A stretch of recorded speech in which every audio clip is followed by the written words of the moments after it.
Tea Time with T and R.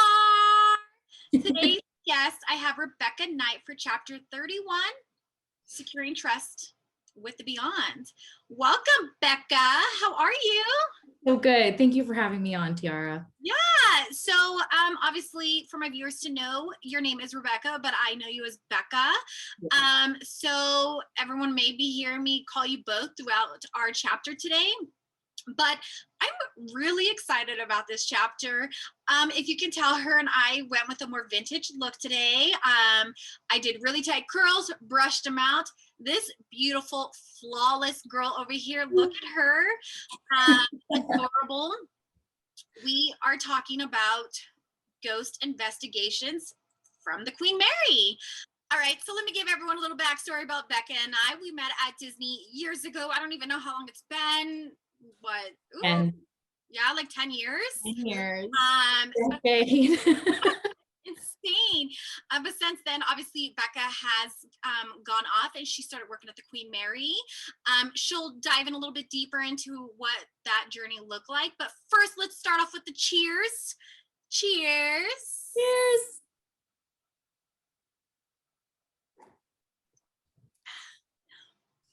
That first sip of wine taste is delish. What are you drinking with us today, Becca? I'm boring. I just went with water. Hey, that's okay. You know, I think I've said this in another chapter. You got to hydrate before you dehydrate. So that's amazing. But since we're talking about I wanted to do cocoa, but that was not a good idea. We're talking about ghosts. I really wanted to have get into the spirit and have a little bit of a spirit. But enough about this. Becca, if you want to go ahead and dive in and kind of give us your history and as to why we're talking about, you know, ghost investigations during your chapter. Yeah. I have always been interested in the paranormal, but I have never had the opportunity to seek them out firsthand. You know, I've always been interested in other people's ghost stories or haunted places. And, you know, I had an encounter when I was 5. That sounds crazy, but it just, you know, it was one of those times when you wake up in the middle of the night. I'm terrified of the dark. Not a great look for an investigator, but it's me. So I woke up in the middle of the night and I just had to go crawl into my grandparents' bed. And when I crawled in, I looked over my grandpa's shoulder and saw a knight in shining armor. Legit, like it sounds crazy. And my family thought I was crazy for years. And in the last like 10 years, they've started like going, okay, this house might be haunted. You might be right. But I never really had anything as crazy as that until I necessarily started going and looking for it myself. I had a mutual friend who knew my fiance, Aiden. Obviously wasn't my fiance at the time, but he was moving from Colorado at the Stanley Hotel, which is what many people know as the birthplace of The Shining. So he was doing his show at the Stanley in Estes Park, Colorado, and was bringing it to the Queen Mary in California. Magic has been in my life also since I was 5, but more predominantly in the last about 5 years. And mutual friend was like, hey, you're going to need an assistant. I know this girl. When I got told about the gig, I was told Queen Mary, which haunted, magic, which magic. And I was like, yes, sign me up right now. Let's go.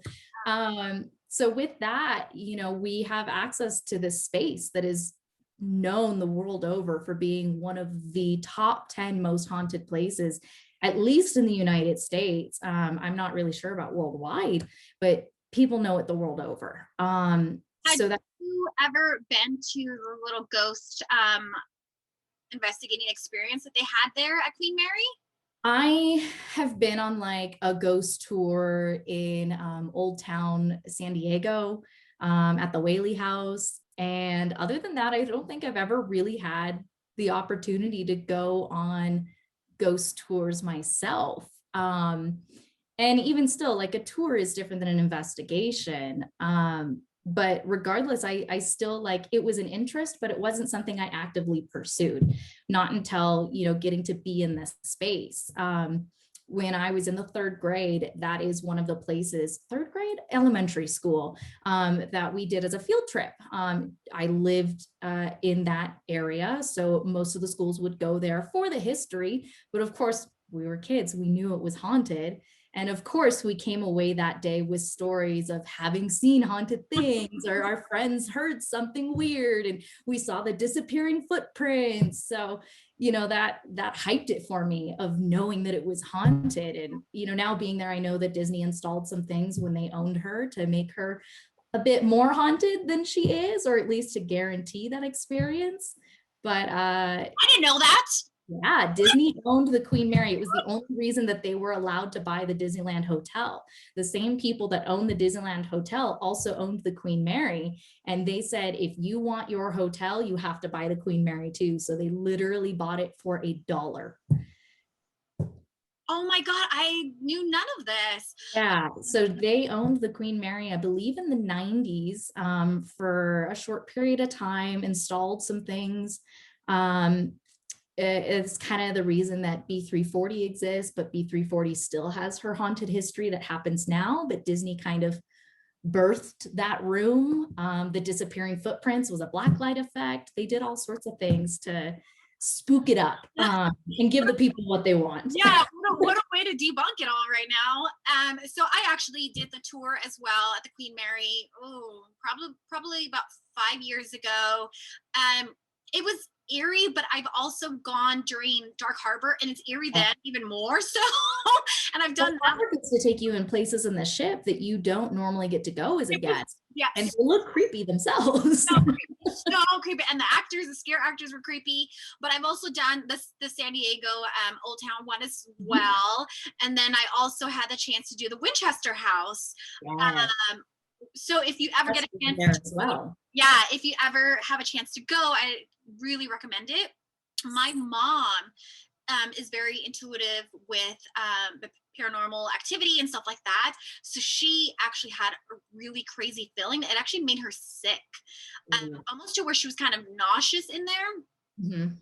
Unfortunately, I didn't experience anything. My husband didn't experience anything, but I know they have added on since we last went, and I really want to go back. Yeah, they opened up the front of the house. You can go through there now.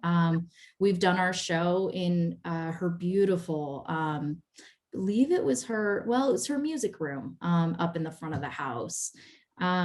It's gorgeous. If for nothing else, it's gorgeous. Yeah, definitely. But let me share a quick little ghost experience that I've had. Probably the most scariest one that I've dealt with was at my old apartment. As it is, we already had feelings because when we adopted Betsy, she would bark all the time in the hallway.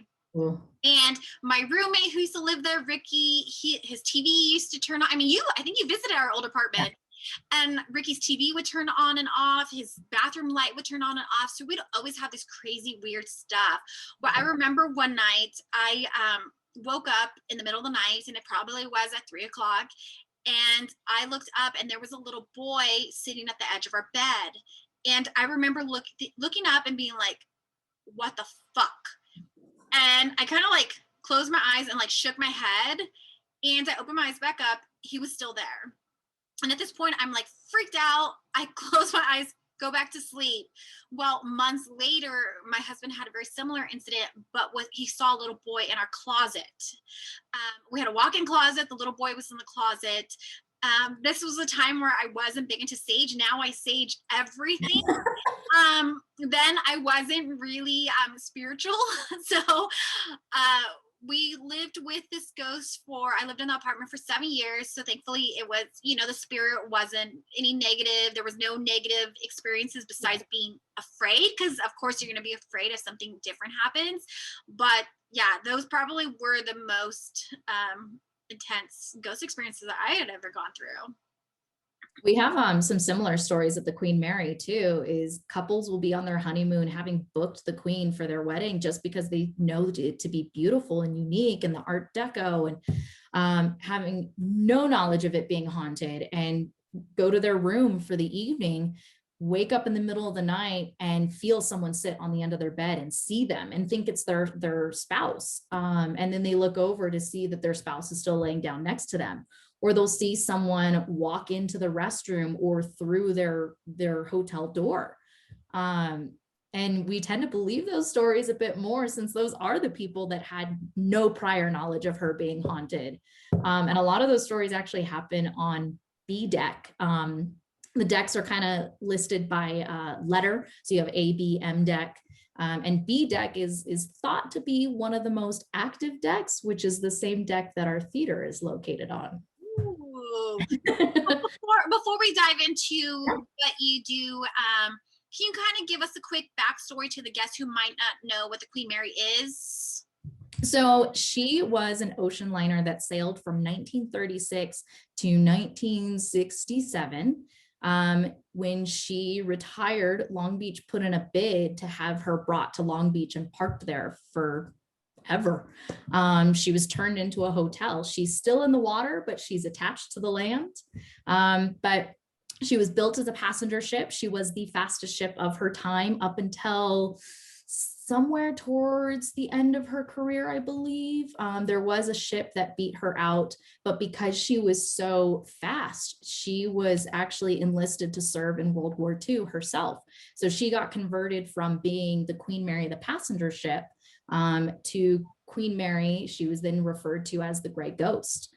She was given a gray paint job and she was stealthy.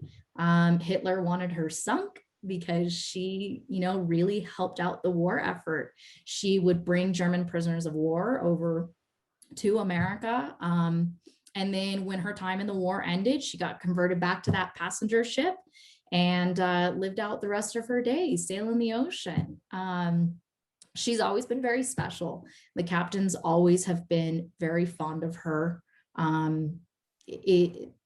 People have always seemed to just have this special attachment to her. And there's also been a history of a lot of death on her. We feel, that it's not because she's cursed. Granted, she did have a death on her very first voyage across the sea and on her very last voyage across the sea. Take with that what you will.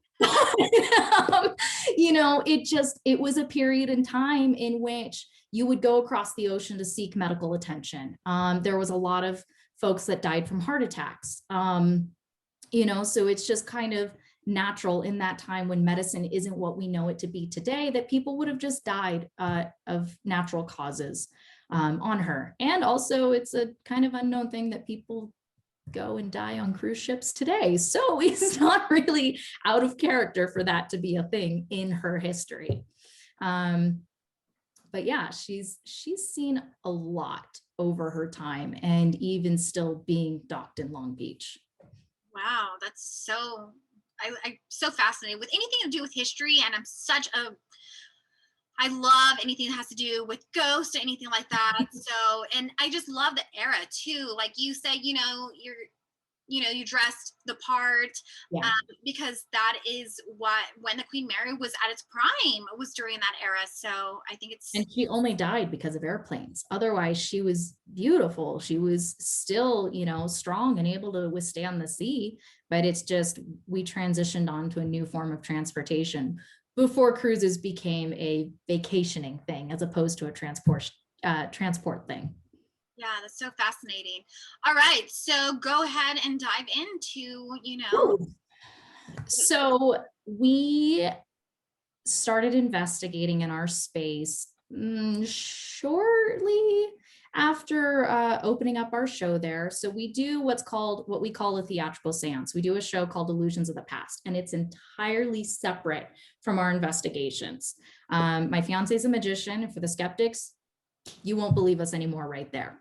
But truly, we're just two people that are just as interested in the paranormal as anyone else who might be. So for one, we investigate for our own curiosity. And for two, we're sharing this space with whoever might be there. And we want to make sure that we're good neighbors. So of course, being on the Queen and her having her history, we would experience things now and again. We would have doors shake in our hallway that have no reason to shake, and would kind of stop on cue. There's nothing behind it to make them rattle. It's not the air coming through the ship. We have also our haunted museum, some of which you can see behind me. that we bring into the space, because we do have a pre-show lounge. So we wonder if we bring some things onto the ship, or do we just bring something that, because it's known to have a history of moving or doing something, that does that now open up that whoever is on the ship wants to play with it. We haven't had a whole lot of experience with specific things seeming to be manipulated by themselves, but they seem to be manipulated by something that is in that space. So we've had a lot of strange things. We opened up investigations to the public a couple of years ago, and our very first investigation was with Grant Wilson from Ghost Hunters. And well, let me put a pause real quick when we talk about investigations, because there's going to be some things I reference, and I want to make sure that everybody understands what it is that I'm talking about. We use some equipment. One of those things, this is easy and quick. This is a K2 meter. Our understanding is that when we ask them to touch this, it lights up to red. It measures electromagnetic frequencies. So if they have energy, they should be able to manipulate this to tell us that we're here. Now, if I hold it near electronics as well, it's going to light up. So you have to be very mindful of when it's lighting up, why it's lighting up. And the flicker you saw there is the phone. So this is a K2 meter. We also have a different version of a K2 meter. In this guy, it's an EDI plus. He's kind of all the rage right now. But it measures the temperature, which it's displayed on there. Ooh, the lights. Yeah, I promise it's there. So it displays the temperature, the pressure, the humidity, and whenever there's a change in any of those things in the room, one of these lights will go off. It also does vibrations, which is the orange lights on the bottom, and this is the K2 meter and the blue lights here. So they could interact with this too if they'd like, or if we have it set out in the room. Now, our primary mode for investigation is we really enjoy what's called the Estes method. It was created in Estes Park at the Stanley Hotel by a gentleman named Carl Pfeiffer and Connor Randall, very dear friends of ours. And a lot of people will use this. It's a spirit box, and they'll just kind of set it in the room and listen to it. I don't know if you can hear that, but it skips through those radio stations at a very high rate of speed. You can change how fast you want it to go, how slow you want it to go, but basically it's just skipping through radio channels. So you'll get a snippet of a DJ, you'll get a snippet of a commercial or a song. But when you can get full sentences while you're listening to this, there's not really an explanation for why you should hear a full sentence coming from 15 different radio channels. So what Connor and Carl did is they hooked it up to a set of noise isolating headphones. So then that way only one person is listening to the spirit box as opposed to the entire room.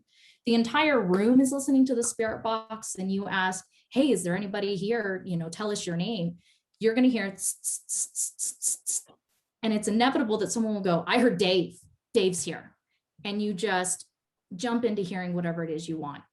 When there's only one person listening and they answer the questions that has been asked to the room that they can't hear, and on top of that, they're wearing a blindfold, so they can't see where anybody is in the room or what they're doing or what they could be asking, it becomes really interesting.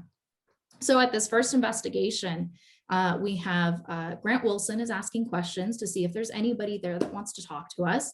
And Ty Gowan from Haunt Me is in the headphones listening. And Grant goes, if there's anybody here, I want to know something about you. I want to connect with you. What's your favorite song? And Ty kind of cocks his head and goes, Skylark? And the room laughed and we moved on.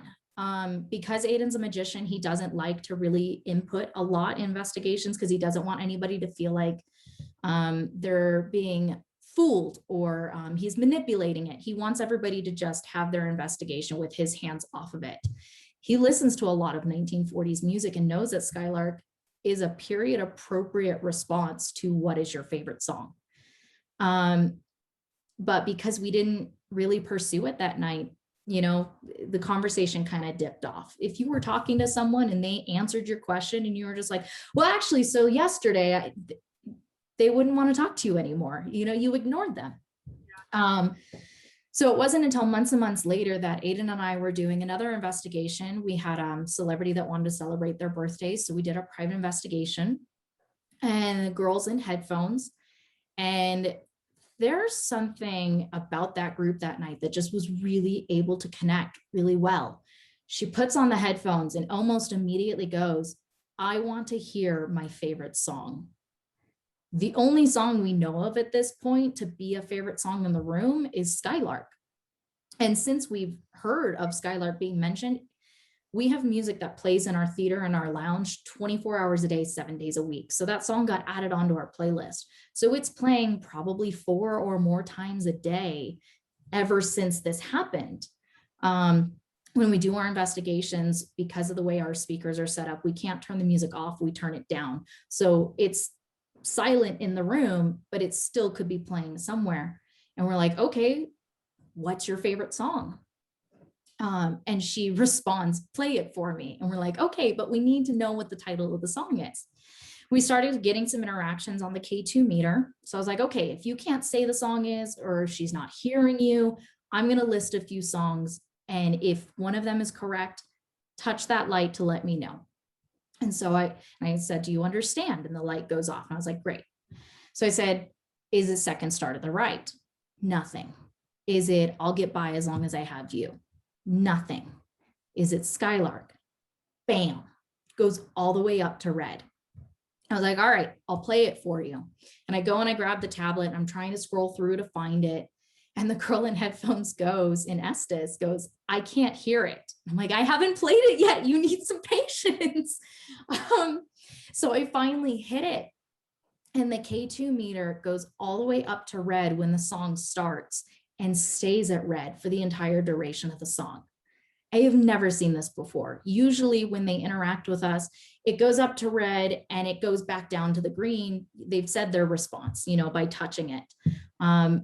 In our experience, it seems that a K2 meter takes some energy for them to be able to manipulate, to work. So for them to hold it all the way up to red for the entire duration of a 3-minute song is a lot. And during the song playing, the girl is still in Estes and she has no idea that we're playing this song, what's going on in the room. And she says, I like it. I'm dancing. The song ends, the K2 flickers out with the end of the song. And then the girl in headphones goes, another one. And the whole room is just in this weird, sad kind of heartbreak, emotional. It was heavy. Aiden and I were crying because we knew the significance of what had happened. These people had no idea the significance of what had just happened. And we're like, anything you want, we will play another one. You just have to tell us. And then she goes, I had a girlfriend. It's been a long time. And that was kind of the end of the conversation that night. So with that, we were like, who is Skylark? Why is he so sad? And why is he missing his girl? And what happened? Do you guys take notes like during all of this? We film all of our investigations. We have a lot of them up on YouTube right now, just because we were kind of putting it out there with quarantine and COVID, giving people something that they could go watch if they wanted to. But we film every single one of our investigations. So we have this on camera, this whole interaction, which is just, it's amazing. That's where we count our blessings, that we can talk about these things and go, wait, I have proof, let me show you. Because otherwise it's just, it can be unbelievable. Yeah, so we started pursuing Skylark a little bit to kind of see who that was, and if there was anything we could do for him. I always tell him that I'm going to give him pep talks and make him feel better. And he says no. But he's just, we have interacted with him so much, thankfully. At least we assume. We can't see him, so we don't know.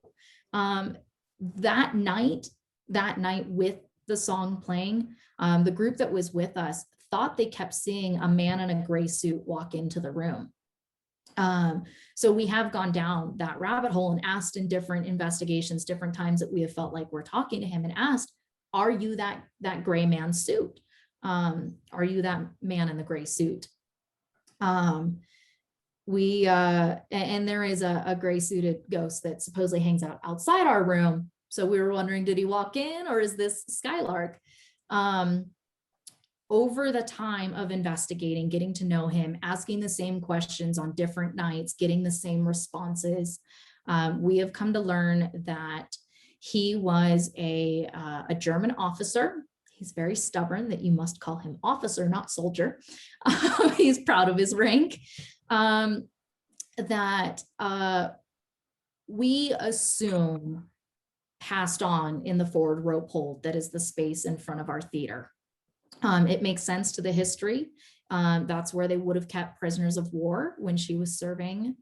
And he seems to feel guilty for not guiding his men through the entire way. We asked, where were his men going? Where did they go? And we got the response of Vermont, and Vermont is a historically accurate response for where prisoners of war were taken. There was prison camps in Vermont.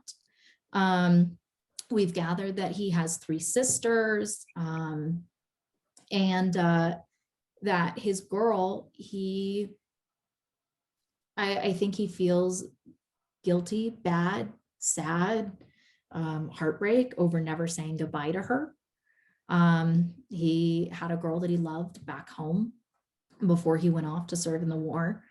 We haven't really been able to touch a lot on his feelings with Hitler and whether he happily served or was brought in to serve. That was I can't imagine what it would have been like to be in Germany during World War II. I don't know what that would have been. And he's still processing his emotions, I guess. I don't know. He gets closed off about certain things, and some nights he seems to be open and is willing to tell us more, and some nights not so much. And again, we get all these responses by asking the same questions over and over, by either it being a yes response on a K2 meter, or it's someone in headphones is listening and saying words that are answering our questions. Has there been a moment where he isn't so receptive and talking back with you guys? Say that again. Has there been a moment where he hasn't responded back to you guys? Oh, yeah.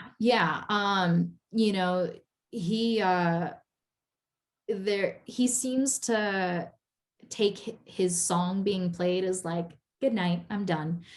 So we try not to play it until we are like, we're at the end of the night. We know you're going to go away. You've gotten your thing you need, and then you're going to go rest. There are times that we'll, try to ask more about his girl, and he's just like not answering, which is fine. We've, one of the first really good Estes sessions we had down in the rope hold, not really sure who we were talking to. It might've been Skylark. It was just so early on that we hadn't really put those puzzle pieces together yet. But we had a gentleman in headphones, and he pretty much was saying, you'll go to, don't trust you. And it really put into perspective for us how long people have been coming and investigating the Queen Mary for their own benefit, for their own fulfillment. How many times that people have gone to the Queen Mary and been like, hey, can you finish that? And how many times did they do the 2 knocks? How many times did they do the 2 knocks, and then they got either someone that responded by, oh my God, and left, or cool, thank you, bye. How long can you go on doing that? She's been docked there since the 70s, open to the public. And people have been searching down the little girl ghost Jackie who drowned in the pool. She didn't drown in the pool. Nobody drowned in the pool. There's a gentleman who was crushed in a door, unfortunately, and his family is still alive, and people exploit him, and it's sad. These are all real people that were on the ship, and there's still real people that are there now. They have an attachment to her for whatever reason. So I can't imagine how hard it could be to be there day in, day out, where people are just looking for the satisfaction of meeting you, having an experience, and then leaving. So Well, we do our very best. and it's like, having going to a freak show, you see on movies and stuff like that, where you're there, you just go there and you pay, your ticket to go in there, and you're literally just laughing at them or poking the bear, and it's true. And that's why we title this Securing Trust with the Beyond, because you have to build that trust with them, and they have to trust you that you're not just investigating them for the money or for the show or for the TV fame or whatever it is.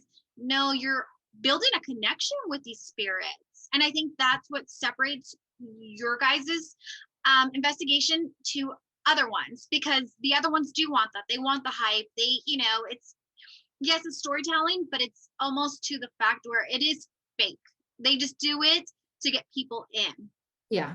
People don't understand how long it can take to get evidence of a paranormal experience. So a lot of times, it's hard, because when it's a television show, there's producers and there's money involved, and time is money. So it's this hard line of giving the people what they want in this time frame.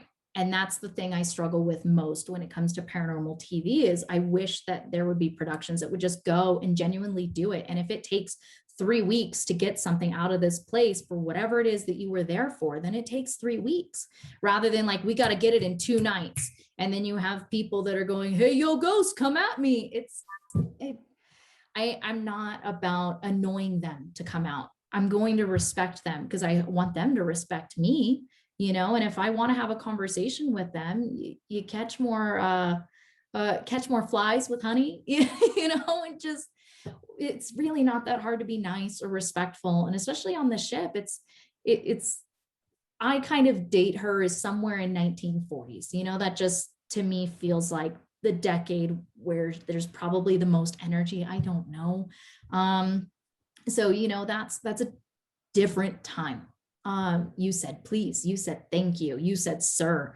So we're conscious of that in the way that we speak when we investigate. We try not to go, yo, dude, what's up? We go, hello, is there anybody here? We'd be pleased to talk to you tonight. We have had more experiences when we're dressed like this, in vintage looking attire. It possibly makes them feel more comfortable, or as if we are not out of place talking to them, that this is, just a genuine interaction, as opposed to when we go in on a day off in our sweats, we'll get nothing.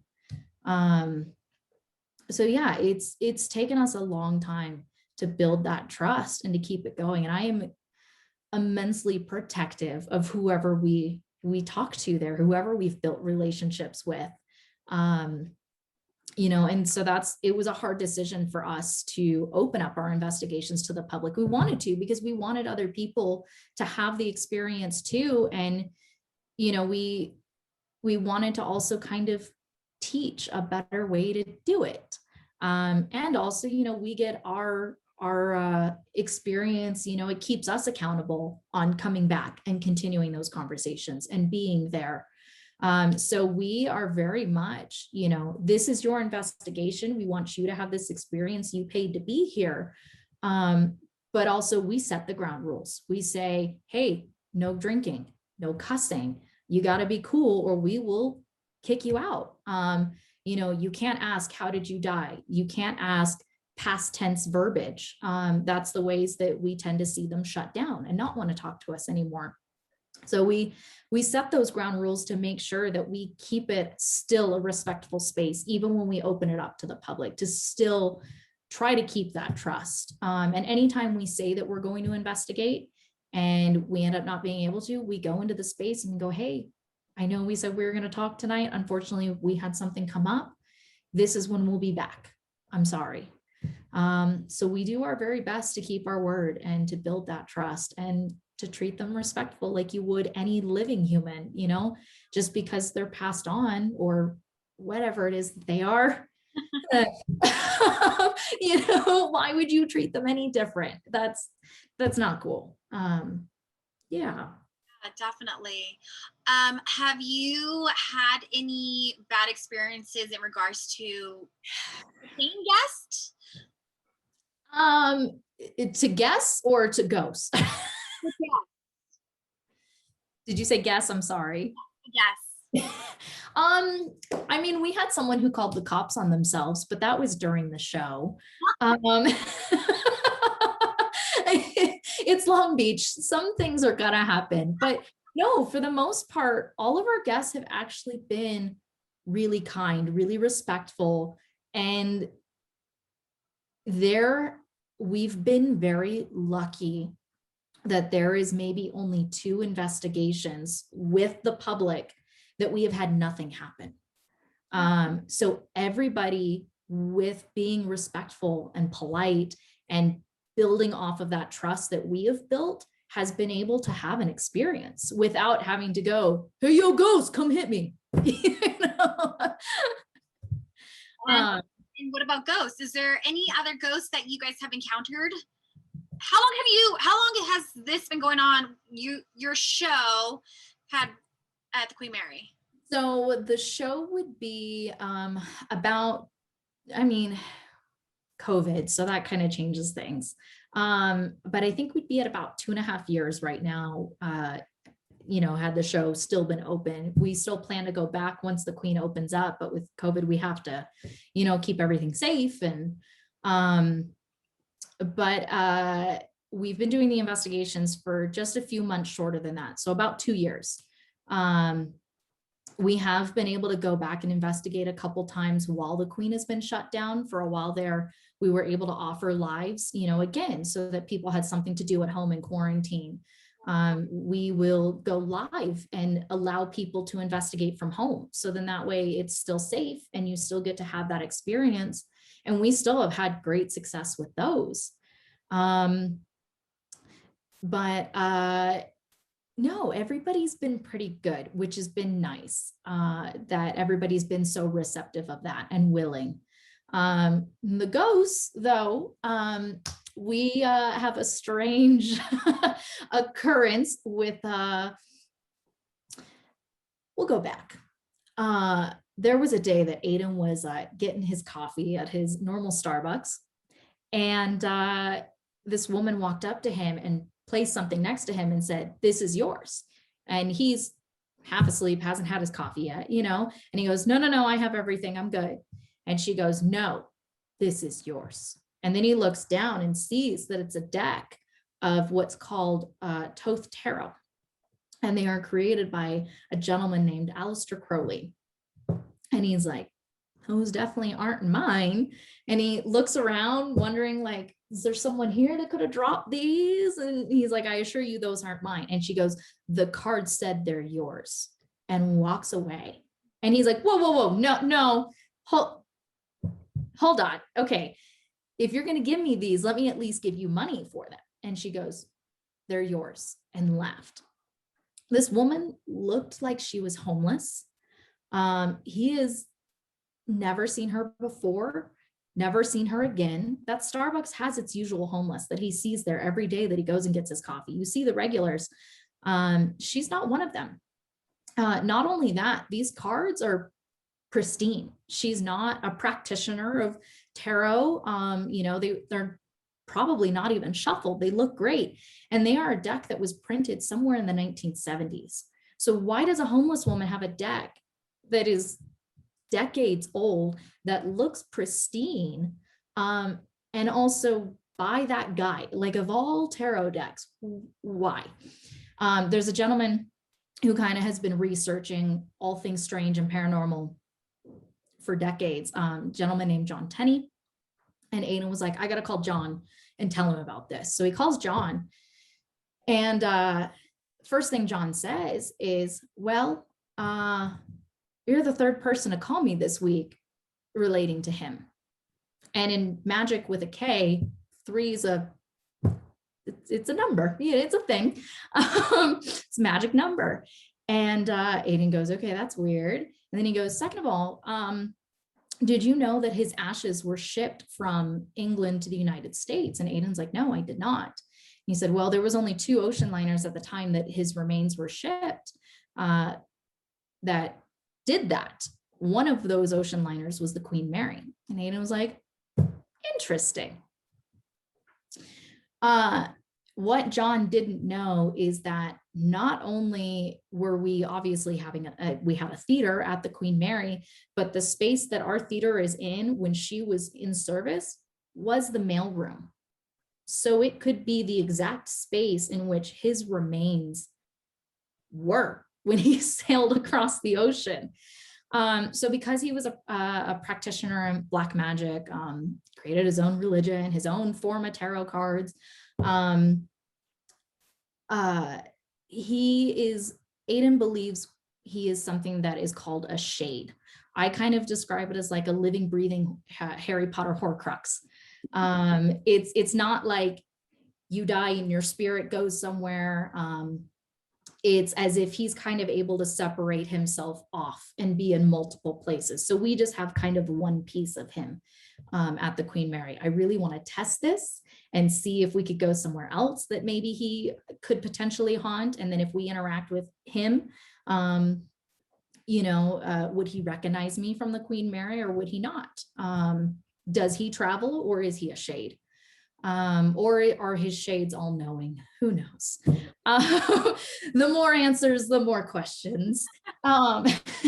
So we started having some weird things happen in our investigations. We would have some rude interactions. We would think it kind of started the night that I got duped into thinking that we were talking to a gentleman with red hair and blue eyes. And Aiden's watching the EDI meter, and he's watching the temperature tick, tick, tick, tick, and then it goes up to 66.6 degrees, and then just holds. 666 is not a devil thing. It's not a Bible thing. It's been associated with the devil. This man, Aleister Crowley, was the person who birthed 666. He would sign things, the beast 666. His mother called him a little beast. So he just embraced the name. So Aiden notices the 666 and says, hold on one second. You told me your eyes are brown? And the K2 meter is like, yeah, my eyes are brown. And I was like, wait a second, you told me your eyes were blue. And then the K2 meter just goes. And Aiden's like, you just messing with Becca? And the K2 meter goes red and holds. And this is when we learned that when we're talking to who we like to call the bald man, because I don't want to say his name too many times, that he will interact with the K2 meter a little bit differently than most. He will use it as a sign of power. He will bring it up to red and just hold it there. And the times that I'm feeling frisky and I want to like go at him, he'll lower it just enough to show me that he's listening to me and then put it back up to red just to hold it and be like, no, I'm the one in charge here. I'm strong. I'm like, no, you're not, sir. I'm sorry. So it leaves us with a lot more questions in regards to Skylark. Really, with any interaction we have, we go home scratching our heads, going, did we talk to the bald man? Did we talk to who we thought we were talking to? We generally talk to Skylark. There's been a couple instances that have felt like kids. We had an instance that felt like a time traveling sailor, whole other story. But it makes us now wonder, because this is a guy who obviously loves manipulating me and screwing with me. So is he just manipulating us into believing that we're talking to these other entities, these other people? Because now we're emotionally involved with Skylark, and he could be eating that up. And there are nights that we know for sure that we thought we were talking to Skylark, and then it ended up being the bald man. And those are the nights that he's like shown himself, or he slips up and screws something up. But the information has been set in the same space that he's in. Why wouldn't he know anything and everything? We also believe that's why we have a really hard time getting names out of the people that we talk to in our space. We've asked Skylark for his name over and over and over and over again. He will not share us with his name. And knowing someone's name is power and magic. Just like how I said, I don't want to say his name too many times. We call him the bald man because I don't want to manifest him or help him or give him power.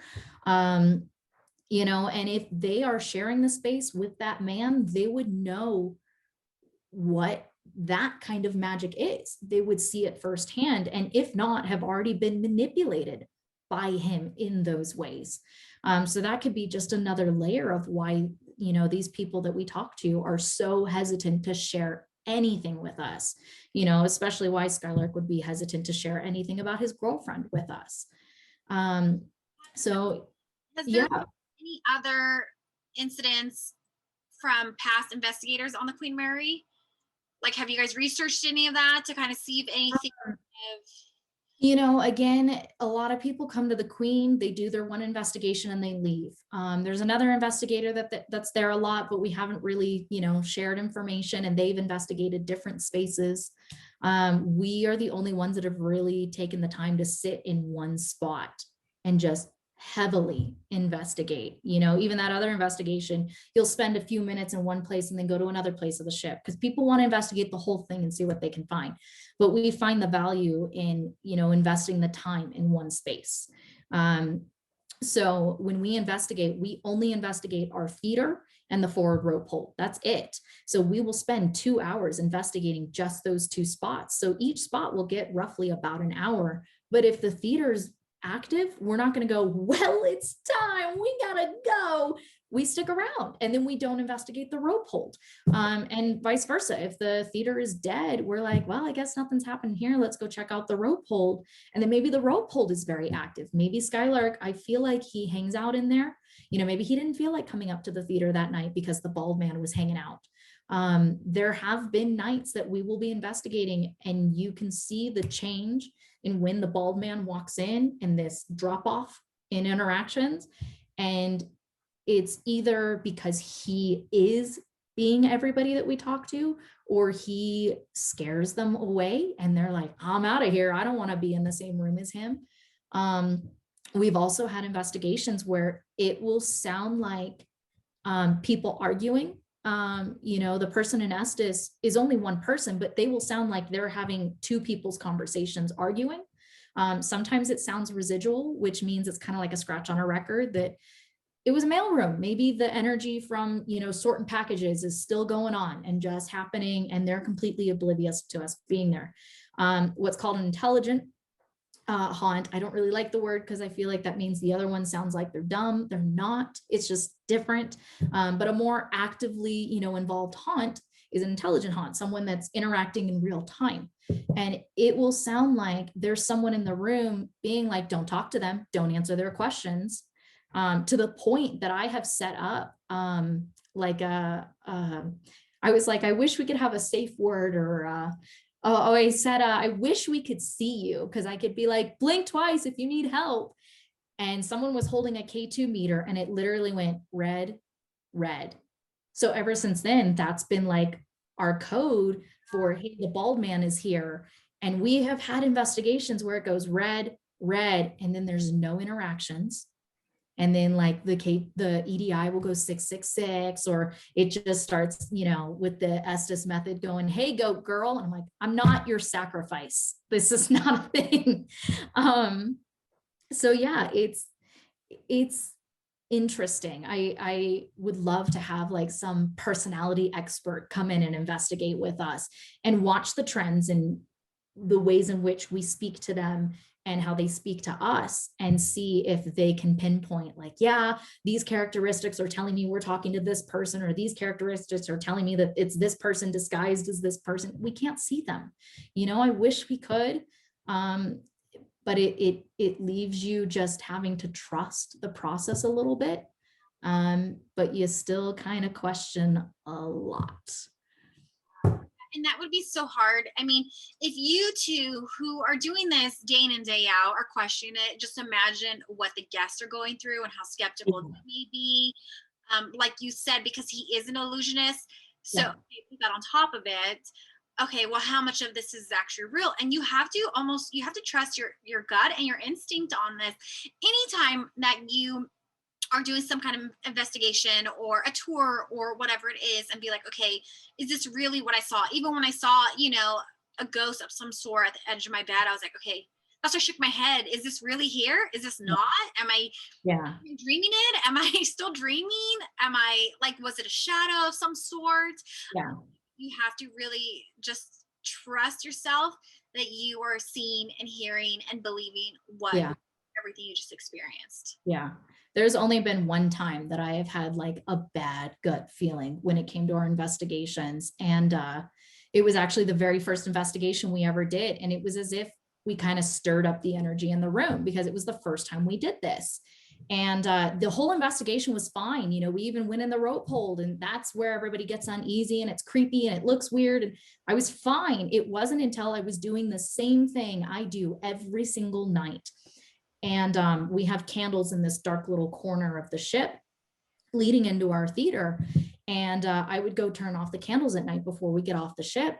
And I go and I take a step to go into like the darkness to grab a candle to turn it off. And I go, nope.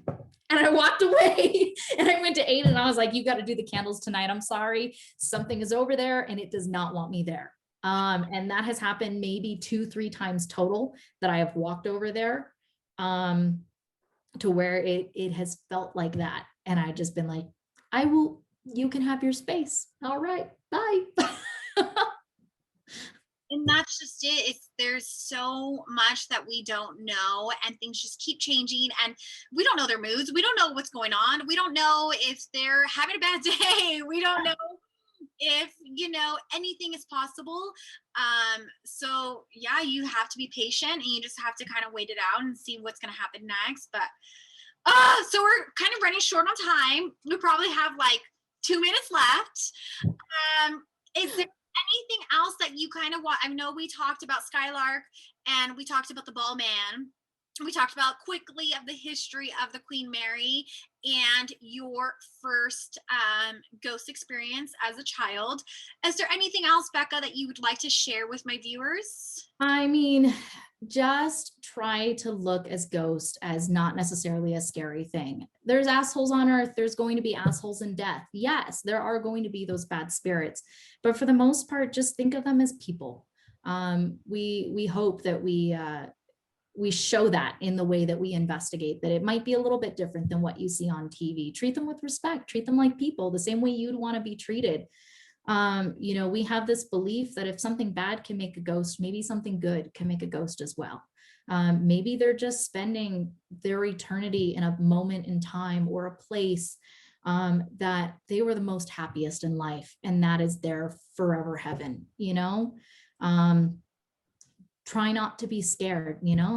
It's just like you said, it's something different. And of course, you're naturally going to be scared of something that's different, but that doesn't mean it's scary. They're people. Definitely. Can you share with my viewers also your YouTube channel? So if anyone is interested, just to kind of let everyone know, Sean and I did kind of go into their YouTube channel and watch some of their investigations, and it's crazy, but it's really awesome to kind of see those tools too being put into use, just to kind of paint that picture as to what we are talking about. So I definitely advise all of you to do that. And if you have time, keep watching them. But can you share with my viewers what your YouTube channel is? Yeah, I think it's just under Aiden Sinclair. I know it's his name, but usually you can look up Aiden Sinclair on YouTube and some things will pop up.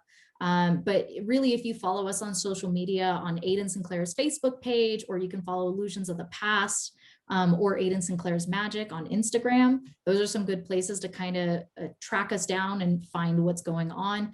But we've had a really good lives that happen on Aiden's public Facebook page, just Aiden Sinclair.